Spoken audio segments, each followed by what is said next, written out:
Hi everyone, welcome back to the Minecraft realm. Today we're going to be building up this northern portion of Namir. So let's get started right away. And I also wanted to start by talking today because the World Series is going on, and the Yankees have a pretty good chance of not winning, which is really sad. But hey, the odds there might be slim, but they are certainly not zero. So let's hope that there's still a chance for the Yankees. Although let's also not hold our breath, but anyway, we're building up these houses here.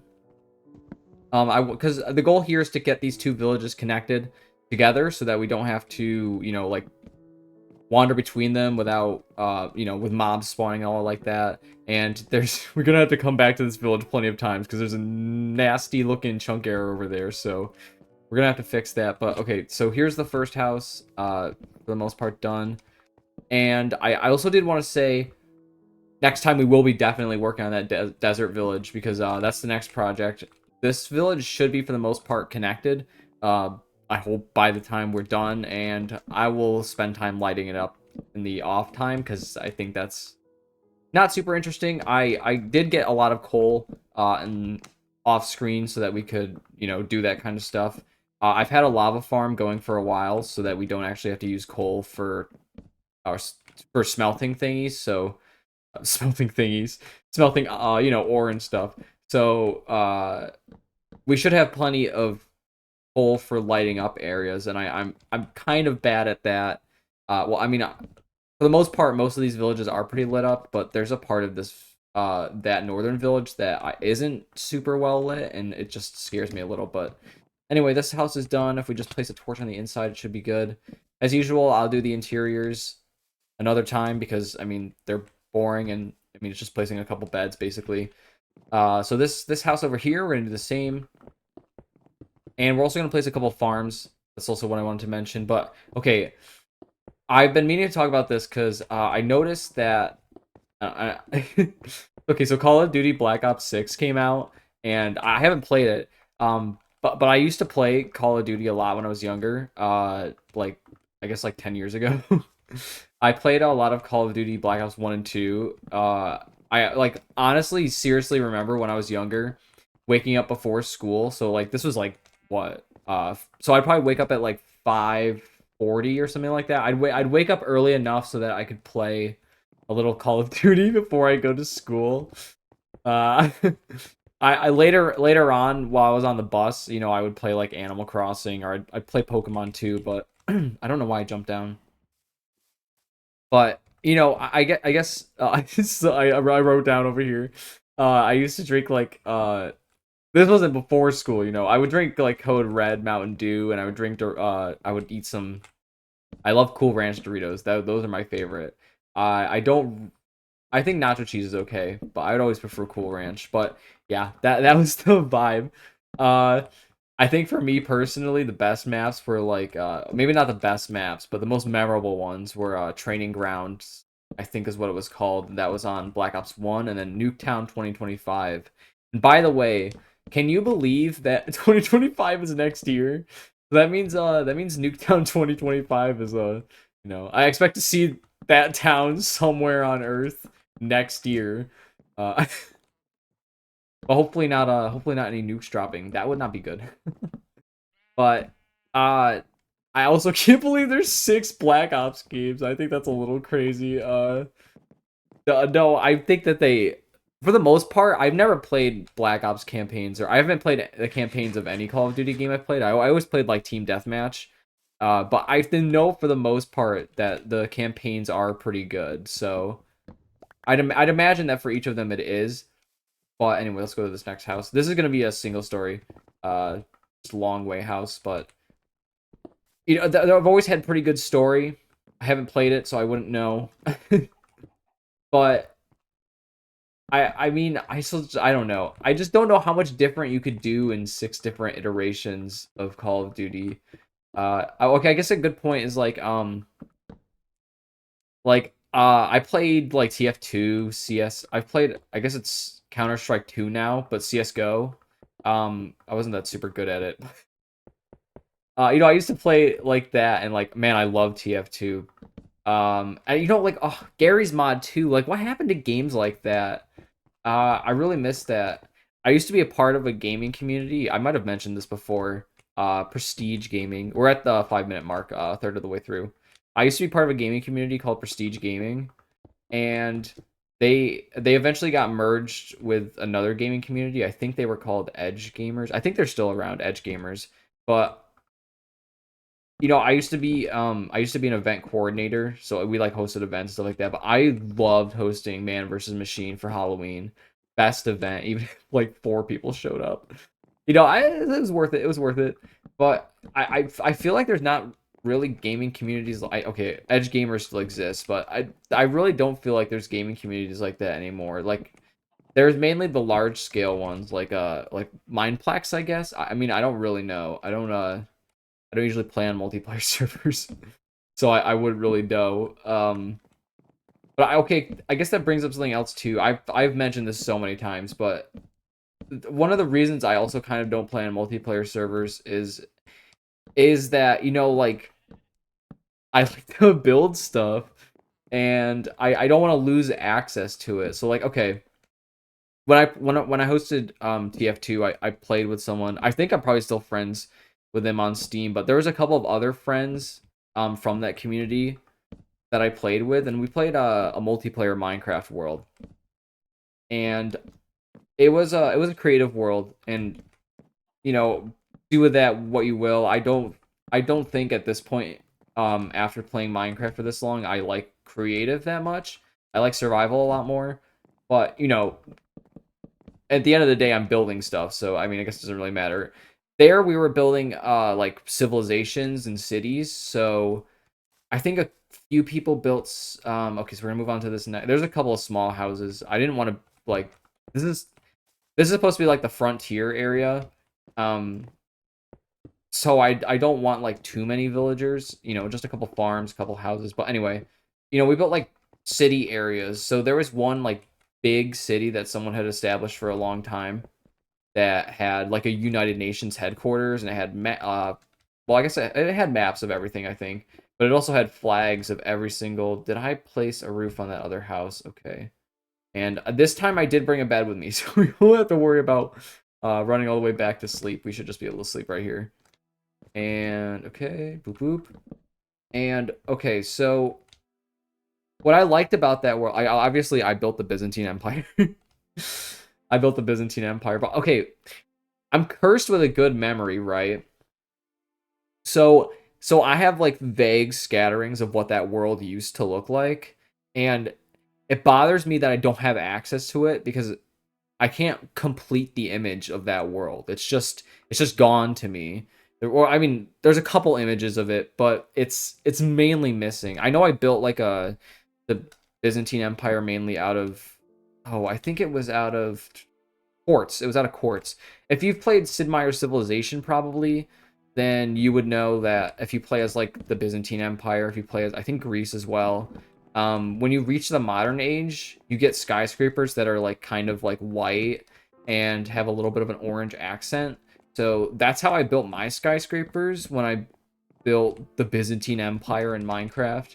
A future version of it, I guess. But you know, it just like I mentioned this one too because I know I have my friend was a part of a frat, and they were working on a Pixelmon server, and you know, I like building stuff in Minecraft, so no brainer. um I don't have access to that gym I built in that world either, and I'm proud of that. I would like to be able to see it, but I'll never see it again. That world's probably gone. And then, you know, that server we just recently played, I'm sure that I could still like ask for access to that if I wanted it. But I think at the same time, I didn't spend enough time in that world to really feel super invested in it. But at the same time, I I spent a good enough amount of time that I could have built another kingdom here, you know, right? We could have started work on the desert village. Maybe, you know, we could have made a little more progress here in Namir, but otherwise not really. Okay, so I just wanted to get a couple paths set up. But we should be able to go over to this next house that is going to be a double decker. I just really at least wanted to have one. I like the height. I like the height of double deckers, but I don't like the height of triple deckers because they seem maybe just a little. They seem a little too cruel. This is me, of course, talking when there are players who put their villagers through way worse than I do. Okay, someone mentioned to me in the comments that I always wear iron armor. I do have netherite armor. I just so that's why I'm wearing it today. I think I should probably wear it a little bit more. I did go through the effort to get it.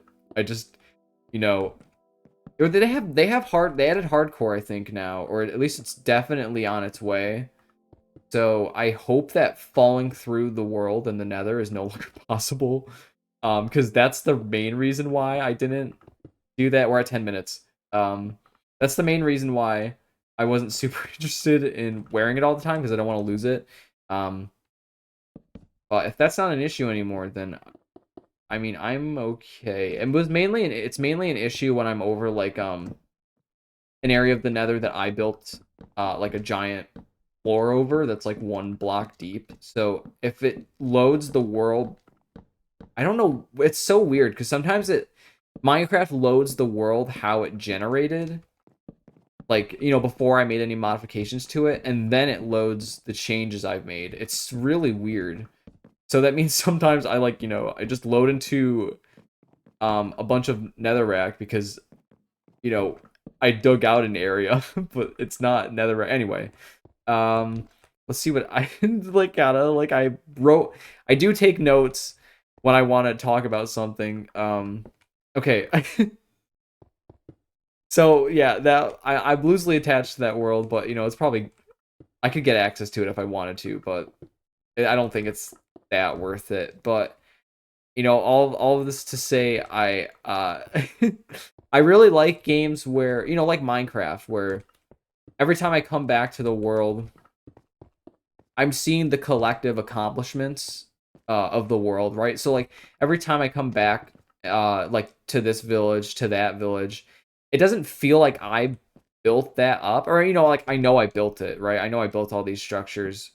But the longer that time goes on, so like this world's about a year old, um, I forget more and more like when I built that or the exact moment of building it, right?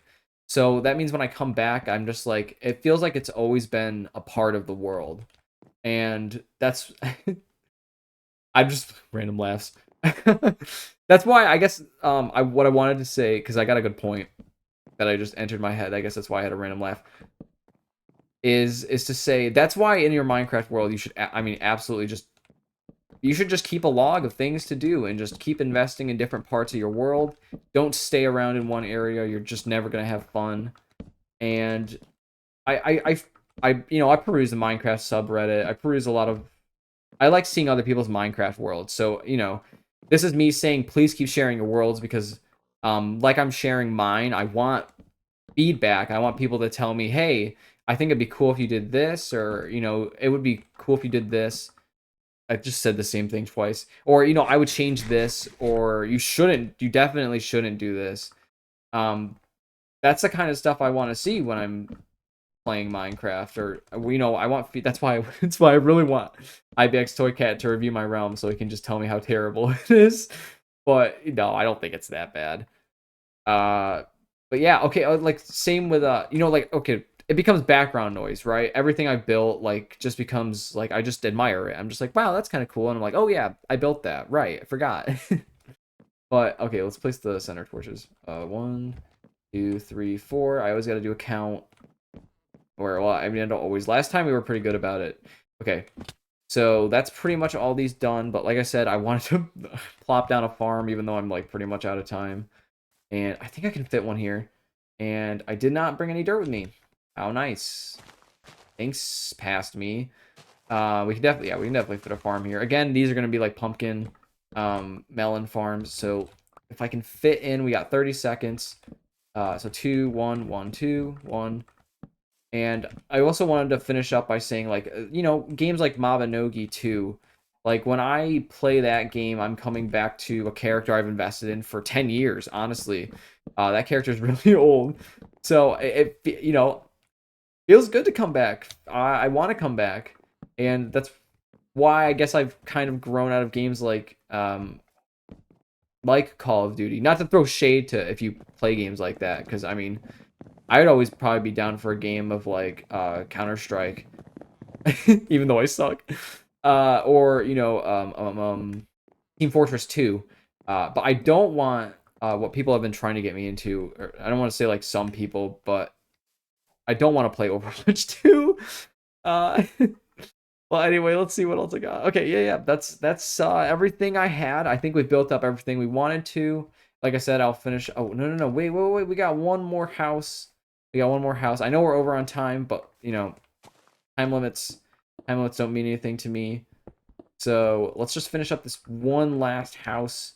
And I actually, okay, I guess this is like just a good time when I should say I ran out of things to talk about. So this is when I say whenever I make these videos, I spend an insane amount of time trying to come up with, we're trying to record the first like inch. Why did I place these windows in the wrong way? I spend an insane amount of time trying to come up with like, what I should say at the beginning, and then I'm always just like I always overthink everything, and I should just fucking make the video. Excuse my language. This isn't a family-friendly channel anyway. If you thought it was, uh, please don't be under that illusion. But anyway, let's quickly wrap this house up. And like I said, I really want to do that desert village. My friends, my neighbors that have been playing this world, I haven't really been on in a while. I was gonna let them take kind of control of that trail ruin and turn that into a culture that they could create. So like we have the Atta culture. For most, this kingdom right here is still Atta culture. It's actually for most of our kingdoms is Atta. But what I was thinking about doing is taking that over because I excavated a little bit of the trail ruin and it looks pretty similar to the one we've already excavated. So I'm gonna take that as like a sign that maybe I should make that like a branch of the Atta culture. So I was thinking about calling it the Atta Sud culture, or sorry, because it would actually be it's actually northern. So it would call it the probably the Atta Nord culture. I was thinking about taking that over because I've given them enough time to play and they haven't, so it's my world now. We're sorry, that's my trail ruin now. But anyway, okay, so that's all the houses. I think that should increase our village population by about, including those houses over there, should probably increase our village population by about 12 or so, 12 or more. And like I said, I'll light up this area, pad it up. Thanks, cow. I didn't even realize I still had my audio on my computer. Anyway, thank you so much for watching. I'll see you in the next Minecraft Realm Biddy video. I will bad stumbling. I promise next time we'll be building the desert village, and I don't know what I want to start with. I guess I want to start with the temple probably because I think that'll be the most exciting. Anyway, thank you so much for watching. Hope the best for the Yankees, but I'm not holding my breath. Have a good night.